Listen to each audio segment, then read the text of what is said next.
In Better Manners today, it's just a game, or is it? Oh, no. As you are well aware, there's this football game happening Sunday, and people can get really passionate as the plays are underway. Things can also get ugly really quickly if the supporters of the two teams are watching the game in the same place and they aren't minding their manners. Here with some helpful reminders on sportsmanship is our friend and etiquette expert, Jodi R.R. Smith of Mannersmith Consulting.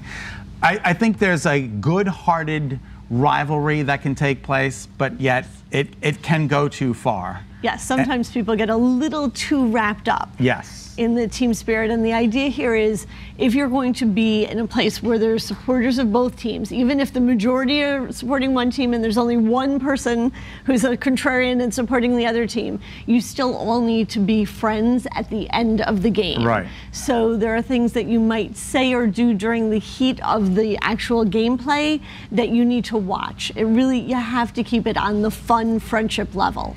So let's talk about some etiquette. You're at a Super Bowl party, some exciting play is going on. Do you scream and yell at the TV as if you were alone in your own house? Well, you should be enthusiastic. You don't want to jump up and down on someone else's glass top coffee table. And you want to make sure that your excitement is positive, like go team, as opposed to turning to the person that you are playing against and going, haha, suck it. So you want to really make sure that you understand that there's a way to support your team without being rude to the other people. Okay.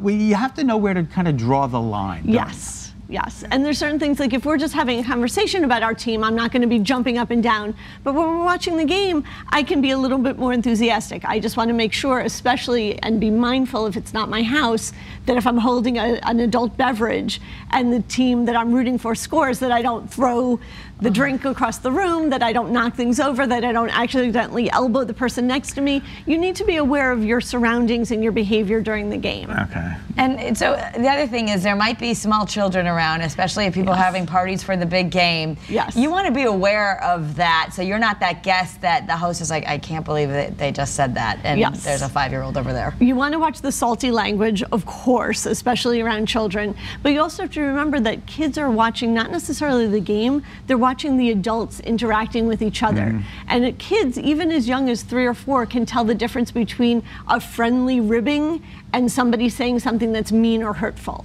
So don't be the person that's saying something mean or hurtful. What about Uncle Timmy, who's had a little sloshy? Yes, make sure that Uncle Timmy takes an Uber home. Okay, but do you cut him off? Absolutely, yeah. Absolutely. As soon as they look like they've had a little bit too much fun, you want to bring out the carbohydrates, make sure that they're eating something, bring out some Gatorade, let them have some refreshments that are suitable for all people.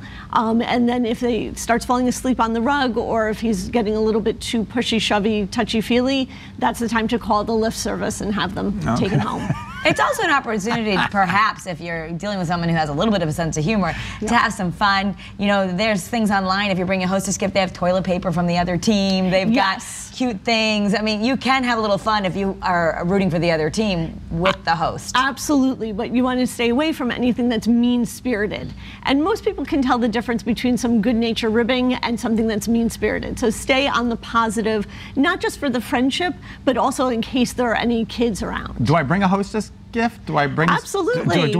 If I know they're a huge something. Pat fan, and I'm a big Rams guy, do I bring something representing my team, or do I bring something representing their team? Or you could just bring beer and let it be at that.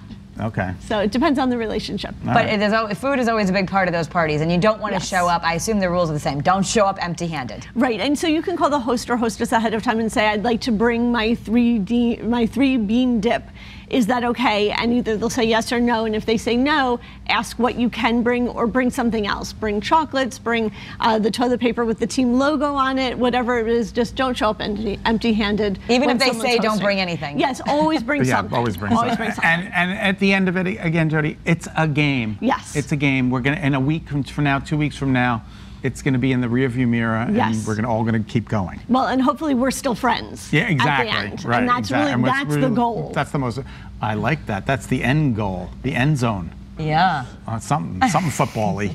Thank you. And the same rules apply when you're watching the Puppy Bowl. Just exactly. behave. Yes, very good. Okay. All right. Thanks, Jodi. My pleasure. Jodi. Go team. Yeah, go team. Whichever one you want.